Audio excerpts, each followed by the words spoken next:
The second day of COVID, I had a concussion that was very nasty. My partner called from the next room saying, "Got to come see this." I stood up too quick, don't remember what happened, hit my head on a steel beam, hit my head on the tile floor, and have pretty much no recollection of the next couple of months, where it was lapses in memory, unable to sort of think, couldn't look at a page and read properly. Being a young entrepreneur in the tech space, I was captain of the New Zealand team, I was Sky Sports broadcasting, traveling around the world championship level teams and everything. Being in the industry for pretty much my entire life, I actually made the decision to start closing the esports business at that stage. I definitely feel like there's unfinished business with my journey with gaming. The reason I left it where it was because I wanted to work on myself. You took me out of the gaming industry, put me into real life. I was really suffering in a lot of areas. There was a lot that I could take from it, and that is the amount of time that I spent leveling up my in-game character is what I should have been doing to my own personal character. Like mental and physical health had both gone downhill a lot. Ended up taking on a charity boxing match. I managed to do a marathon for mental health. With my knees being reconstructed, it wasn't the easiest thing. I wanted to push my mind to undo all of the damage that I had done by saying the only reason I'm here is because I was broken. That was the story I'd really told myself. That has made me realize working on myself is how I'm going to be able to help others.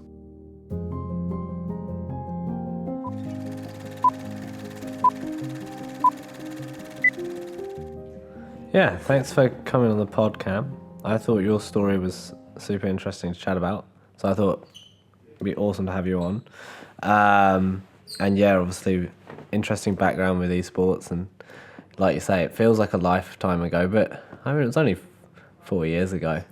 Yeah, I had a nasty concussion which made me lose a lot of my memory, and I had to spend 18 months rebounding from. I've just to preface that after the concussion I had quite bad Tourette's, and I still deal with that today.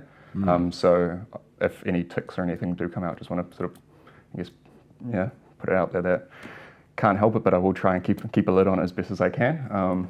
We got editing too, we'll be fine. Yeah, we'll be sweet. So, ways to wealth, right? Mm-hmm. So what are you doing at the moment to build your wealth? I have gone more into sort of a consultancy role for startup businesses at the moment, using my skill sets from, I guess, being a young entrepreneur in the tech space to help some different founders in shaping more of a global-based product. So there's a lot of them are focused in the blockchain industry, because that's where I've spent the last 4 or 5 years sort of developing my skill set. But there's a carbon sustainability company, a finance company, and also helping with family property, which is not in the blockchain side. So I've kind of diversified my time a little bit over the last few years, but it was nice to be a part of a team after being sort of a leader of a team for a while. I felt like I fit better into sort of that role of supporting others and taking that outside perspective. I feel like when you're in the deep end, it can kind of be hard to reflect on the business itself when it is your baby. So it's been nice to get involved in all these different types of businesses and just absorb a lot of the sort of information and everything around me. Yeah.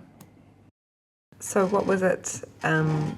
What was the first thing that you did to build your wealth? Because you've obviously been through a few things. So going into the gaming industry was not something that I thought would ever be a business for me. I didn't pursue it for that reason. It was back in the day when I first met Charlie was actually through gaming. And, League of Legends. Yeah, I started an online community just to help coach other players. I was very into doing analysis and everything, and really enjoyed that, and just made an online community. Charlie joined that community and was just one of the people that we're helping to sort of build out and do more coaching and everything with.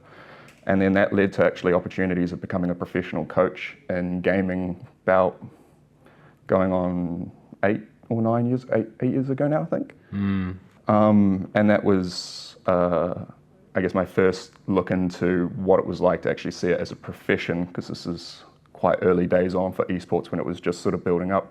Coaches weren't a big thing. It was obviously just like if you were good at the game, you got to be the best. But what we've seen over the last 8 to 10 years has been they're developing it just like a sport with, psychologists and sports coaches and just general infrastructure to kind of go around the players themselves.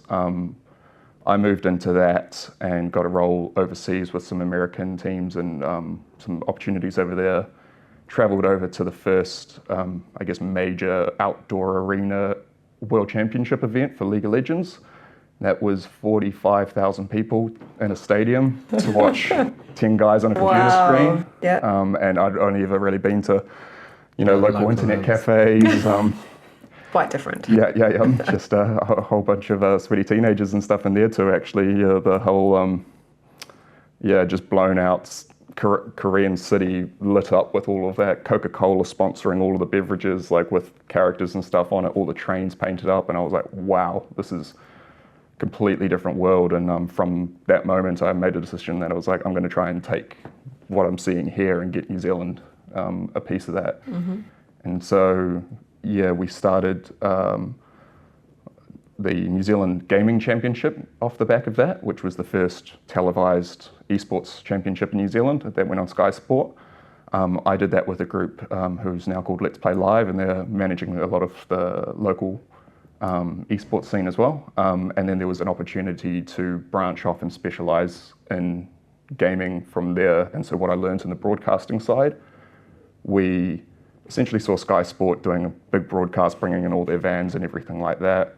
And it was a matter of how can we strip this down and make it a lot more accessible for the online streaming audience. And there was a few guys that came in and were just doing it with a bit of software that they've typed up themselves and, a few cameras and very, very minimal budget. And they put on a show that just blew Sky Sport out of the water. And I was like, wow, I want to be involved in what you guys are doing. And so I split off and built a business with them. And we did broadcasting of major esports tournaments from here, China, Korea, a lot of the Asian area in particular. We were sort of the English broadcast and voice for it. Yeah.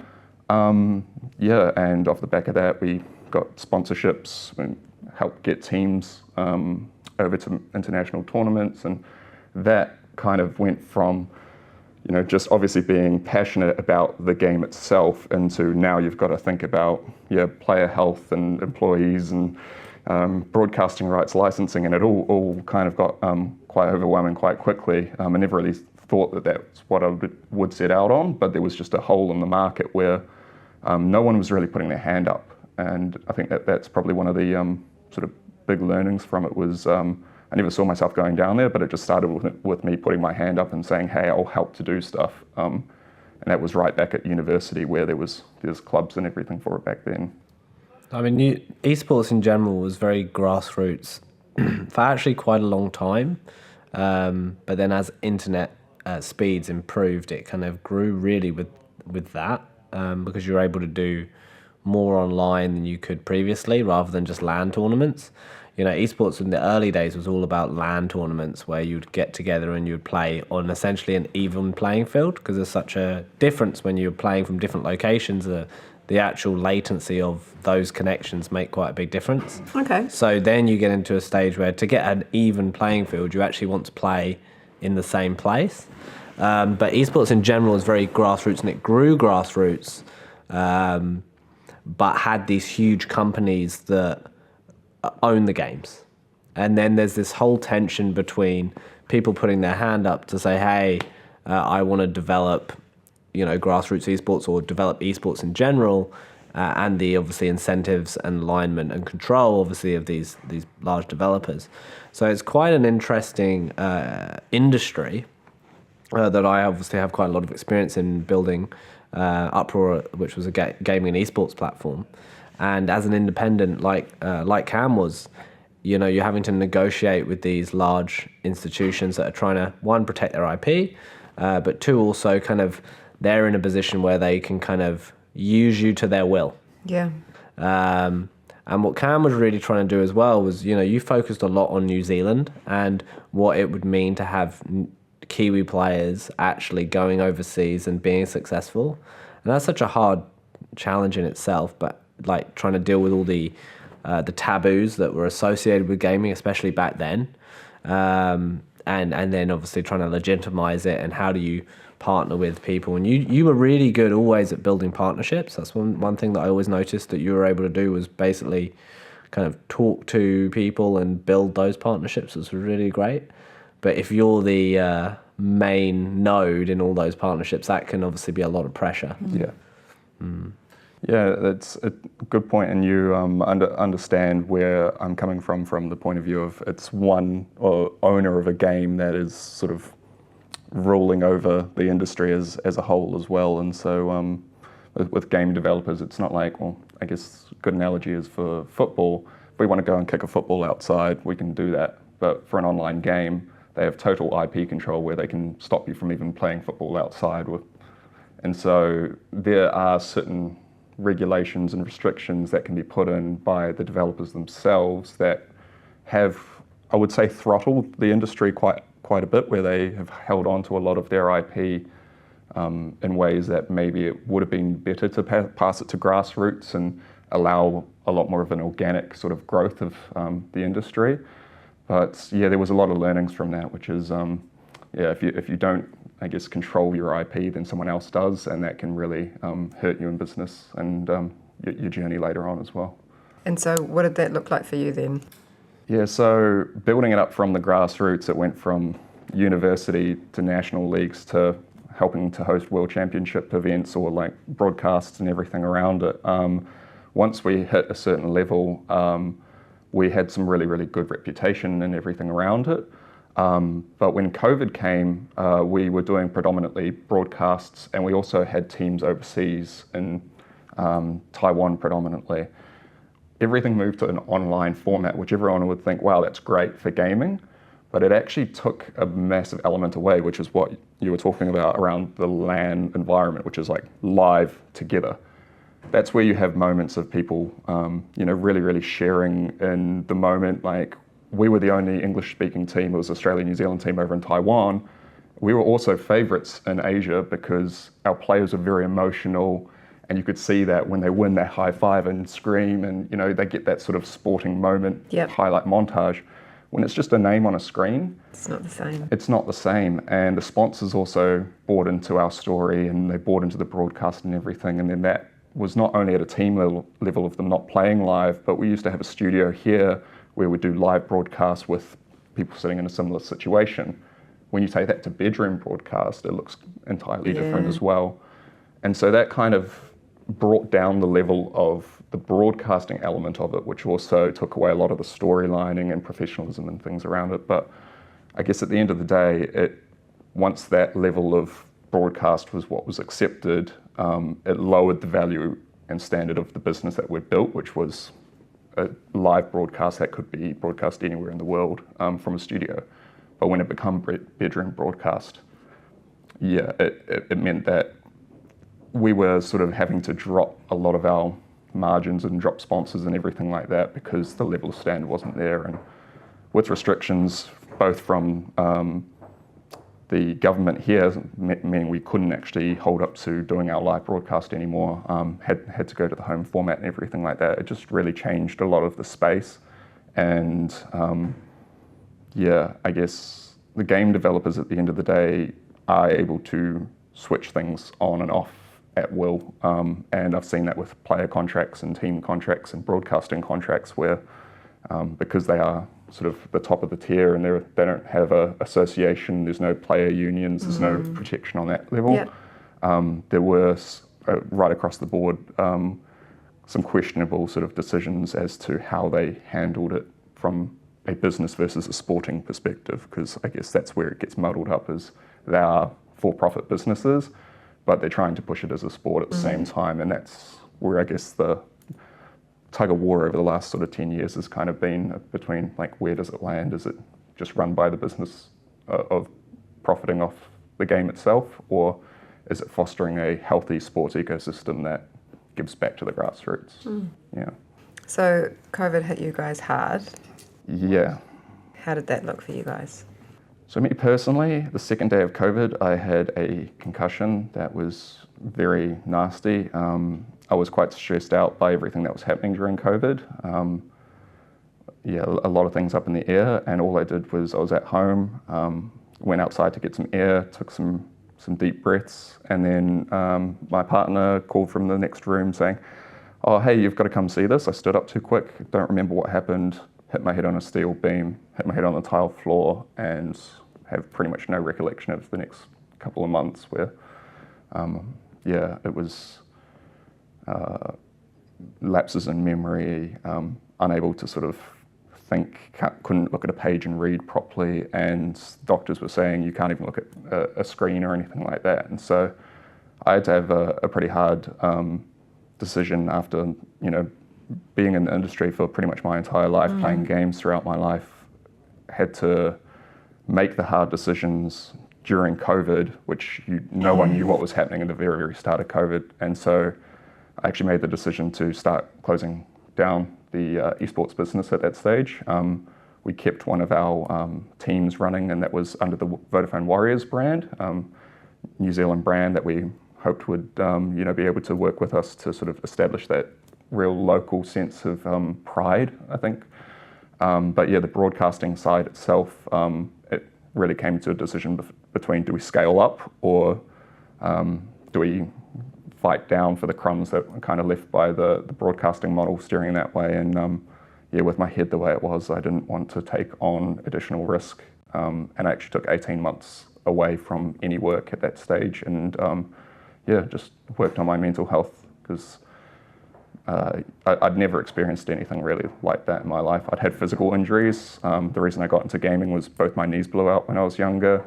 I had them both reconstructed by the time I was 19. Spent a lot of time playing games, and that was instead of my sporting side. But yeah, once you injure your brain, it's just a whole different story. So I think that highlights that, we often talk about wealth not just being a financial thing. Yeah. Wealth is health. It's also family and that kind of thing. So what are you doing now for yourself to make sure you maintain that balance? Yeah, so the learnings that I took from the gaming side, I wanted to actually take through into my real life. Like, I walked completely away from gaming. I didn't play games, didn't really sort of look back at the industry for quite a while afterwards. But yeah, there was a lot that I could take from it, and that is the amount of time that I spent leveling up my in-game character is what I should have been doing to my own personal character. Like, I was very good at the game, but if you took me out of the gaming industry, put me into real life, I was really suffering in a lot of areas, especially mental and physical health had both gone downhill a lot. And so, putting the focus onto the wealth of my health, especially once you lose your memory and your partner's saying, do you remember this time when this happened? And you're like, oh, no, that's really, really hard to swallow, and it makes you put a lot more focus on how you can actually develop yourself. And so capability became a big thing for me as well, because after my head injury, it was hard to even read. It was like going up the road, I was pinballing between like the bushes and the curb quite a lot and stuff. And so during that 18 months, it was just taking one step at a time to do something new, and really, really develop myself. I guess going into my mental health journey is a big part of this, and is where I believe I've developed the most amount of wealth is my sort of mental sides of resilience. But after the head knock, I didn't leave the house for a few months. Well, one, because of COVID, but two, I had a really bad bout of Tourette's. So bad that I was saying terrible things. The thing I said most and was caught in my brain was, unfortunately, kill yourself. And I would say that 3,000, 5,000 times a day on repeat, sometimes 30, 50 times a minute, just like a broken record. And that is hard to be able to say, especially in a public realm like this, because it is such a sort of taboo subject to even like say those words itself. But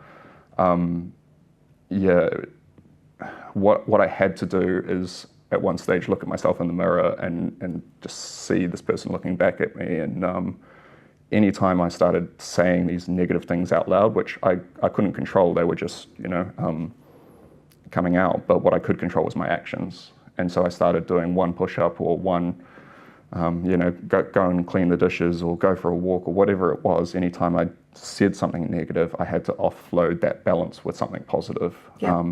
And over time, that really rapidly started to flip the scales in my favor. I started developing a lot more into my mind and my body than I ever had before. Within about 8 weeks of making a decision to start pursuing things like running and physical, I guess, more cardiophysical exercise, I managed to do a marathon for mental health. Wow, in 8 weeks? Yeah, with my knees being reconstructed, it wasn't the easiest thing to sort of get over, but it was more, I wanted to push my mind to undo all of the damage that I had done by saying, the only reason I'm a gamer is because my body was broken, or the only reason I'm here is because I was broken. That was the story I'd really told myself. And so if I could tell myself a different story and really push through that, then everything kind of changed off the back of it. And the marathon, it took me, it wasn't quick at all. I was walking the majority of it because it was in a lot of pain, but 5 and a bit hours. And in hindsight, I look at that 5.5 hours and it was just pure self-reflection. It was all the voices coming back saying, this is why you give up, this is why you are here, or, you know, and having to face that and say no and keep going was what really wrote my story, to be able to say, hey, I'm not just this guy that did the gaming stuff anymore. I can really push myself in different areas of my life. And I went on in the next few months to continue raising money for kids' mental health and suicide awareness, to sort of once again counter the scales of what was coming out of my mouth and just prove that even though I can't help but say these terrible things, I can do something about it. Did 100 kilometers in gumboots for the Gumboot Friday, and ended up taking on a charity boxing match as well for the kids' mental health sides of things. And through that process, met amazing people where I could actually talk about things openly and start talking about my story a lot more. That put a lot more of my focus onto the impact you can make on people's wealth of their well-being, as opposed to the financial side. And that really became a lot more of an obsession for me, of like, how can I make an impact on people that are struggling with these sort of types of mental health, or just even the motivation to change themselves on a physical basis. Because after my head and my body was sort of broken, it was every excuse for me to just say, hey, give up on doing these things. And that's, I guess, going against the grain of what you're telling yourself as a story is, where a lot of the change actually starts. Yeah. So what do you kind of do for yourself today to look after your well-being? So win the early game is something that I take from gaming, where essentially if you get up early and you do the hard things first, then the momentum that you get from that helps you with the rest of the day. I used to do a lot of early morning workouts and like physical stuff, like sauna and meditation, doing those together to kind of get my mind and everything ready. Now I'm tending more towards doing as much of the hard work that's undisturbed early in the morning as I can.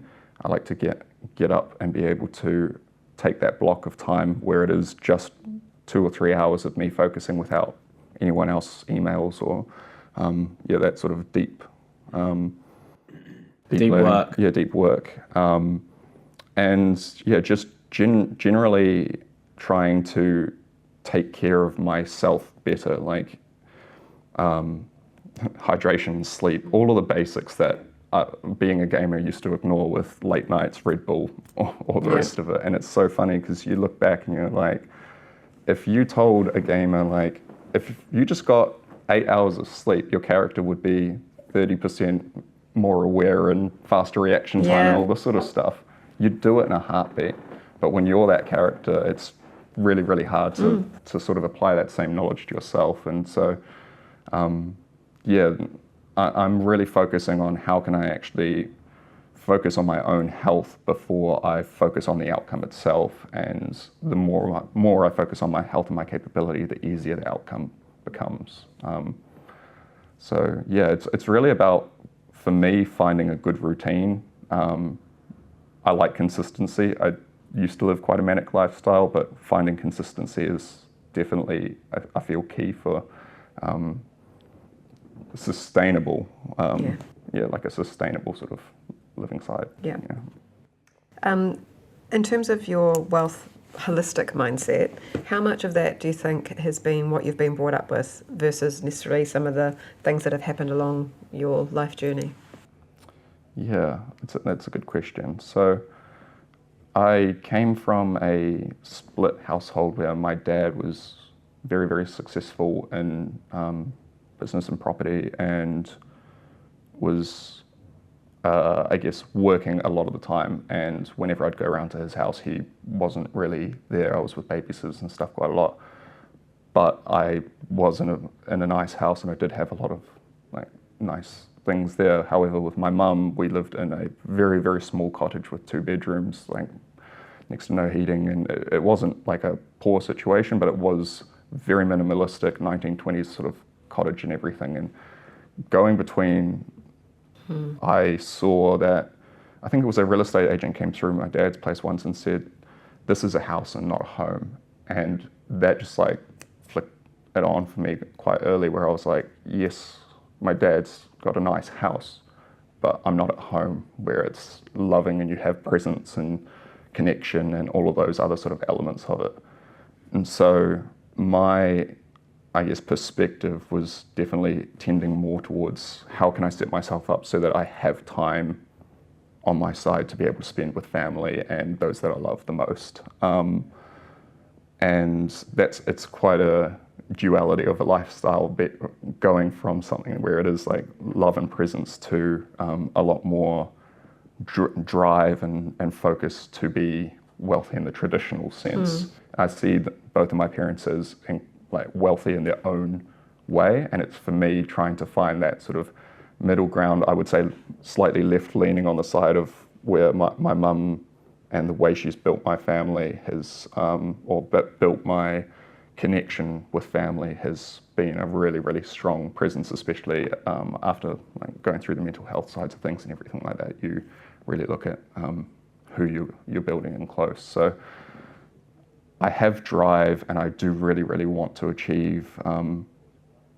I do really want to achieve a lot in an entrepreneurial sense, which comes from my dad's side. But yeah, it's in order to be able to create a legacy and wealth for my family as a whole, which isn't just financial, but it is the time that you spend with them, the presence and the moments which are just so special when you are able to look back on them. I still feel sad when my partner looks at me and says, "Do you remember this?" And I have to blankly look at her and say no. And so those memories are super, super special and do want to hold on to them. Yeah. So, further down the track, when you've we talk about retirement, but for some people retirement it's not going to happen because they don't want to, right? But what kind of legacy would you like to look back and go, "Oh, this is what I've left behind"? What would that look like for you?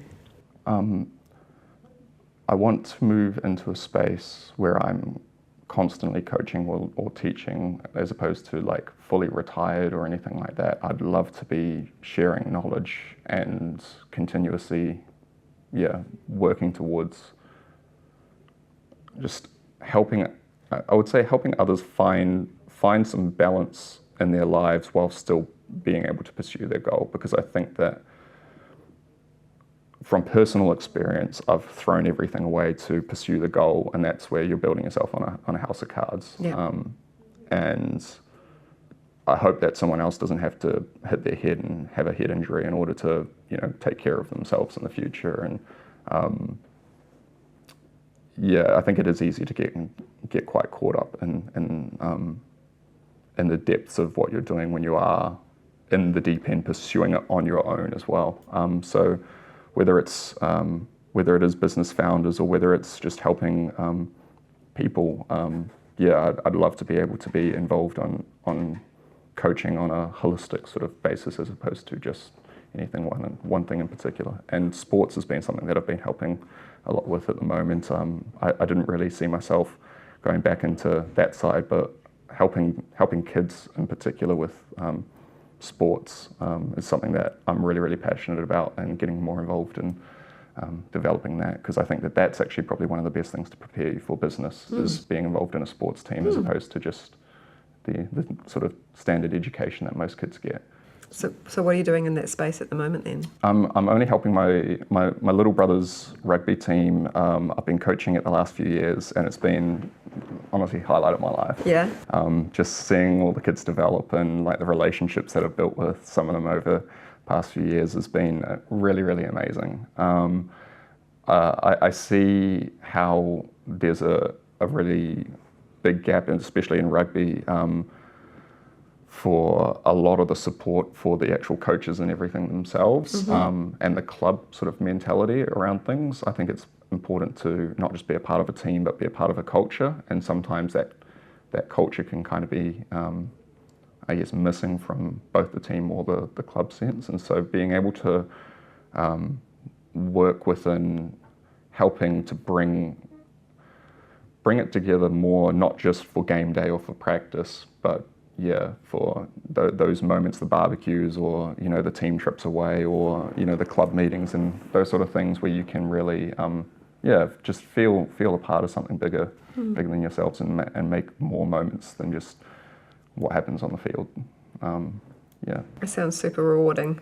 It's I didn't realize how much I loved it. I used to teach dance when I was younger. It was the first job I ever had.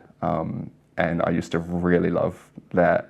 Once my knees busted up, I couldn't do that anymore. And I had to finish up when I was 18. And so this is the first time getting back involved with like teaching kids and youth and stuff since then. And it really does make me want to pursue helping kids more in the future.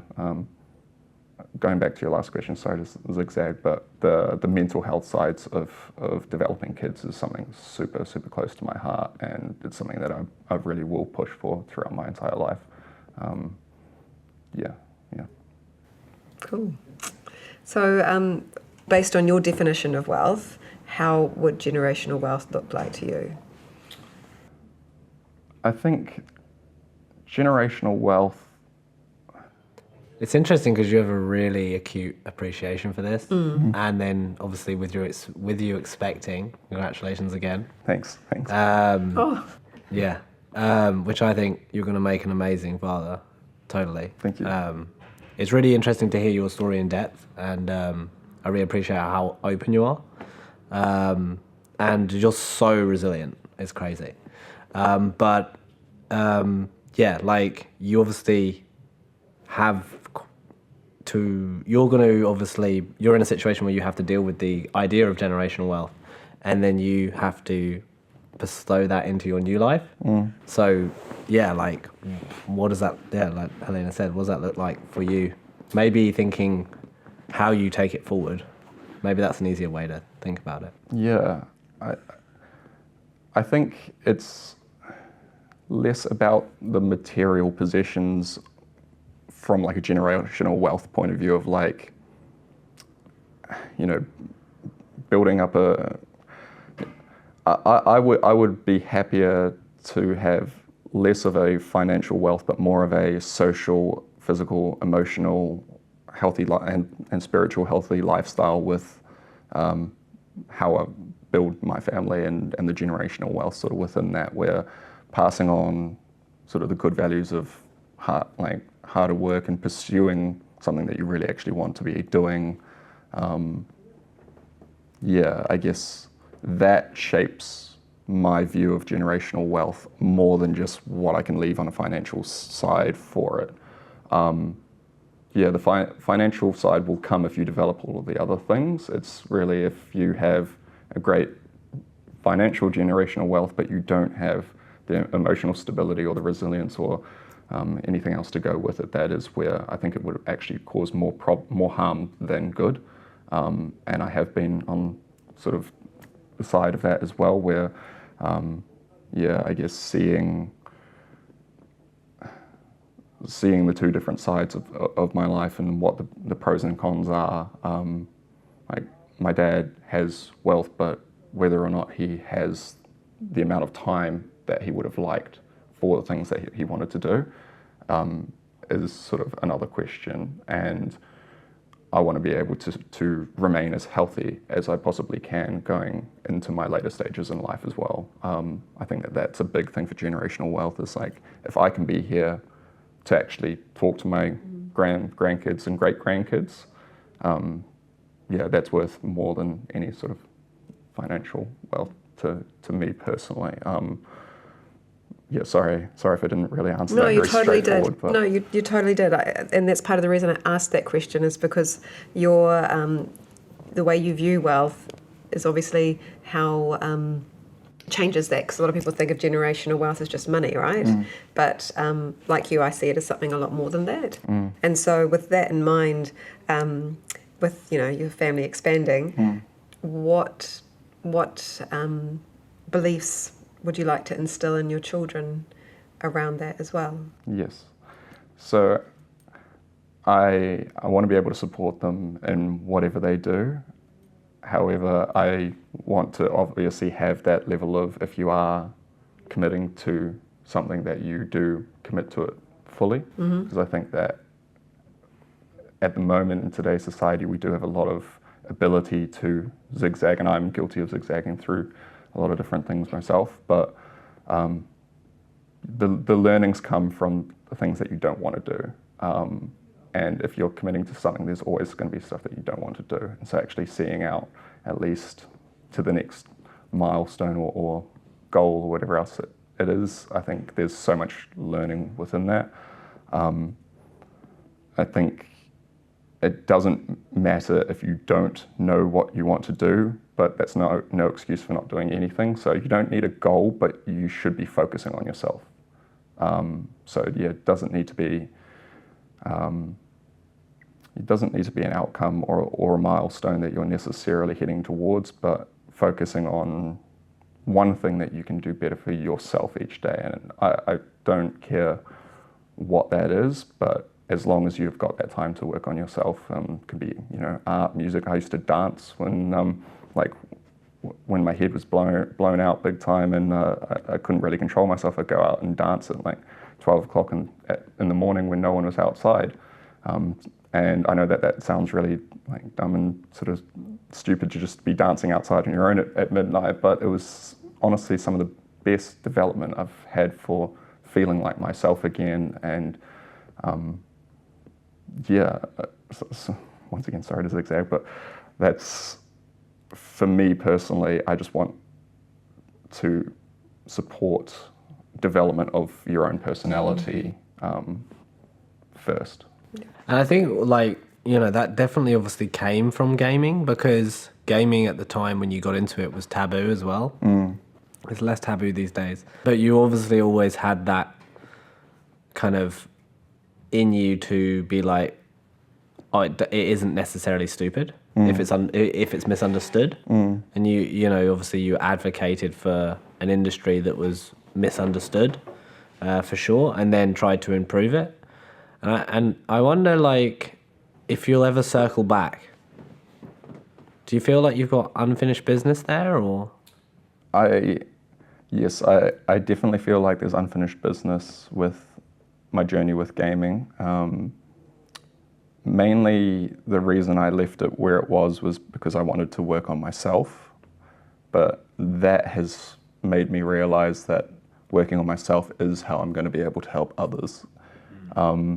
During my time in recovery, I was writing a diary, and it was a lot of the learnings which I took from gaming into the real world and things that I wanted to go and talk to kids about how they could actually develop themselves. As I was saying, like, if you just spent half the amount of time developing your own character instead of your virtual one, you could do anything with your life. And I really do want to circle back, and as someone that has been, I was captain of the New Zealand team, I was, Sky Sports broadcasting, traveling around the world, world championship level teams and everything. Rather than have your dad or your mum say, hey, you shouldn't be gaming, I want to be able to play both sides and say, look, there was a lot of great stuff that came out of gaming. I feel like, making great relationships with people and everything, right from the person sitting next to me to people all around the world. However, you need to actually sort of know why you're doing it. I was doing it without a purpose after a while. Like, there was the business sides of it, but just playing for my own sake wasn't really there anymore. It was just filling a bit of a void. And I think there's a lot of kids, especially after COVID, that are using it to fill a hole as opposed to talk with their friends or play with their friends or, be a part of a club or a team or whatever else it is that comes with it. And if you're there filling that void each day with something as hollow as gaming, because at the end of the day, it is great to be able to connect with people, but not the same as sitting in the same room, which is, once again, going back to that, like what was the culture of gaming that was really sort of driving stuff, was the grassroots of be the best out of the people on the couch or the people in the room. Yeah. And that's kind of where I say the benefits come most from, is like being able to interact with people in that sort of way, especially through schools and that sort of thing. It's perfect for a club where anyone can play. Doesn't matter if you don't speak the language, the rules are there. It's kind of like a chess club or whatever it is, but everyone can kind of come together in that sense. But yeah, I want to be able to connect with kids from the point of view of, I understand games, I can speak their same sort of language. I have gone and done that. There's been hundreds of people that were helped to get overseas. In spite of that, I want to talk to you about what you could actually do with yourself as well outside of the game. Because it's a short career. Very short. It's not a career. Yeah. It's a trip, right? Because, you're past your prime by 22. Yeah, I retired by 21. Yeah. Really? There's very As a player. Yeah. very few people get to mid-20s to late 20s as a top of the game. You just can't do it. So it's obviously it's a flash in your life. And it has the ability, like I would say that, a lot of what I've learned about leadership, strategic thinking, decision making without complete information all came from and got supercharged from gaming. And traveling, playing professionally when in Europe and over in Australia and New Zealand. And yeah, I mean, that's why we actually started Uproar, was to try and, in a sense, try and provide more of a roadmap and purpose. And yeah, I don't know if there is a right answer, because like Cam said, there's, if it's around escapism, it's interesting because like people see streamers, streaming is the big thing now. So streaming and becoming a YouTuber or something like that, where it's not really gaming, you're an entertainer in that case. But like esports, winning something and being the best at something is obviously, it's not like for my son, my son's 9, 10. He's very good at video games, and I play games with him, and he's good, and he'd love to be a professional esports player.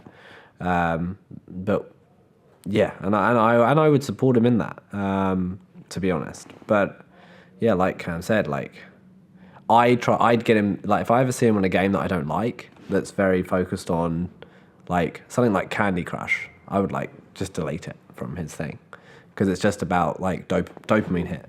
What I'd like to see is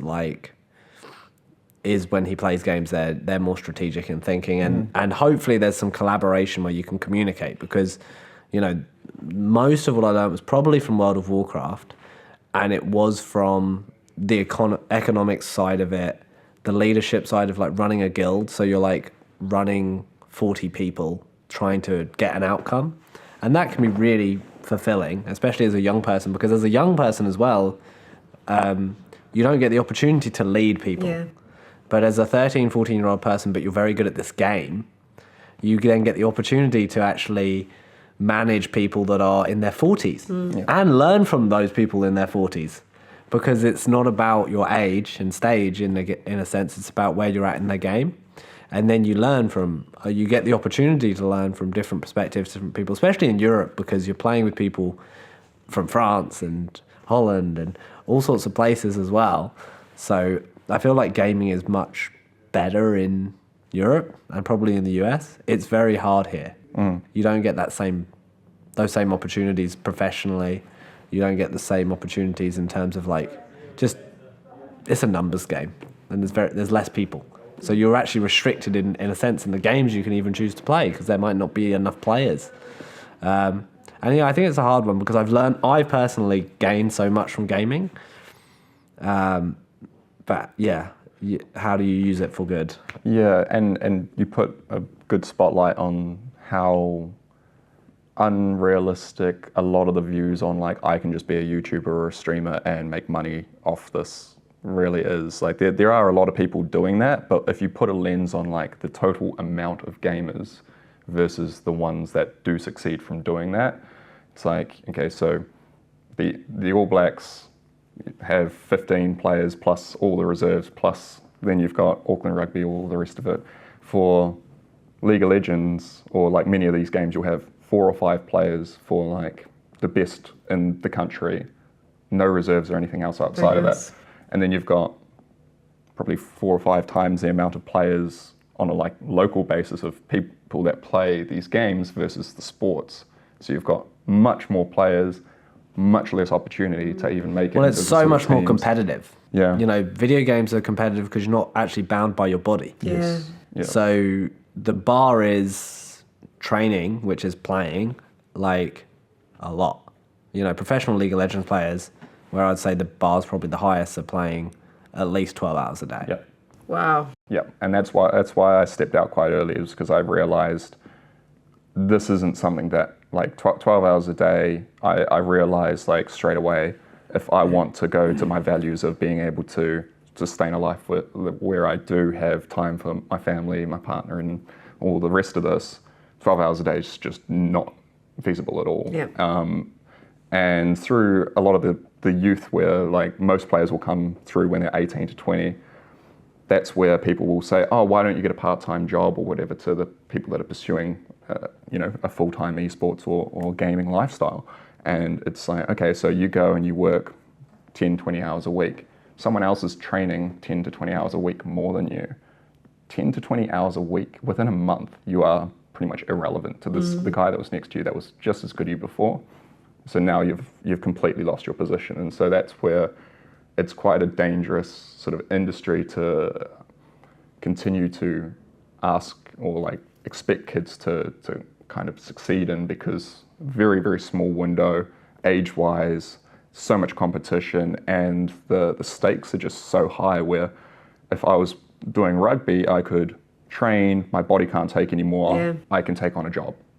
And there's just like, no one could train more than a few hours a day and sustain any sort of growth. Whereas 12 hours a day, 15, 16, 17 hours a day. And that's it, is like, you add that up over the course of a year, where 4 or 5 hours more, someone's sleeping less and someone else is training more. It just gets very out of balance. And that's the reason that I haven't swung back in particular to esports, was once I was focused on my health, I wanted to make sure that if I come back, I can actually focus on that as the key point of why I've come back, is the health of the players. And the psychological support for these young people hasn't sort of been there either, where they'll go onto a world stage at 18, they have no psychological support. The coaches are people like me, in their like early 20s or whatever else it is. And these are kids playing in front of millions of people who are commenting anonymously on everything that they do online. And so there's a huge amount of pressure, even when you get to the top. And looking at, even though it is the dream of so many people, the people that made it there, I would say only a slight percentage, like less than 10%, probably benefited from actually becoming a professional there. A lot of, like 90%, couldn't handle pressure, failure, whatever else it was. And that's why I didn't circle back to the industry yet. But if it does develop more, we get player unions, we get protection for players, those sorts of things, I'd love to be able to come back, because there is such a massive impact that can be had there for social, mental health, all the rest of it, and those other wealth factors that can actually be developed from gaming if you do it in the right way. High schools, universities, having a teacher there to make sure they're not swearing at each other and hitting the keyboard or anything else, like being a part of a team, communication, discipline, like commitment, all of those sort of elements are still there. It's just so unstructured at the moment or it's getting more structured, but it definitely needs sort of more respect and attention as to like, how can we set this up the right way so that this whole generation that is coming through this can actually reap the benefits of it. I think after COVID, it's definitely more of a spotlight on like that in particular. So what is some advice you'd give to someone then who is kind of starting out gaming, maybe potentially looking at doing it professionally, or at least, would like to?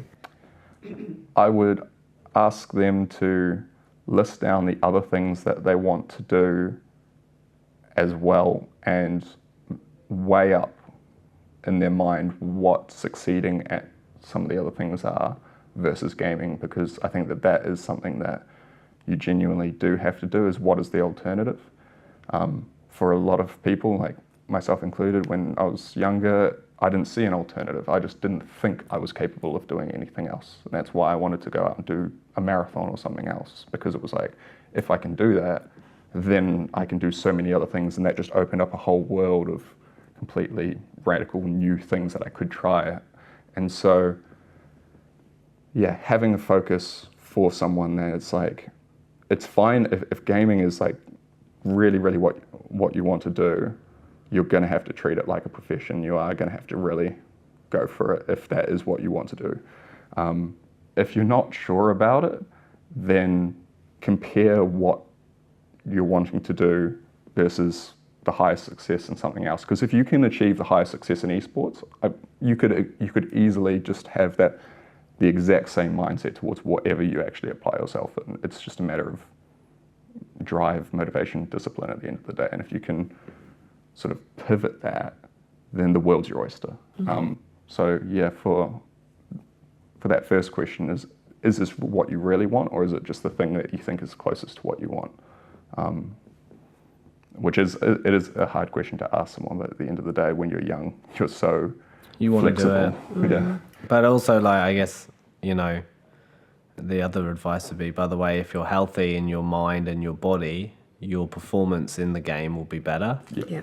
Because that often traditionally was overlooked, but as the industry's become more competitive, it's become more of a focus because it obviously gets better results. But yeah, like, definitely balance will improve your gameplay. However, it is, like Cam said, a competitive industry, so it's hard to have balance if everyone else is trying to. Yeah, is not. Awesome. Yeah. Wicked. Well, thanks for coming on. It was a really enjoyable episode for me personally. So thanks. Thank you. Thank you. Thanks.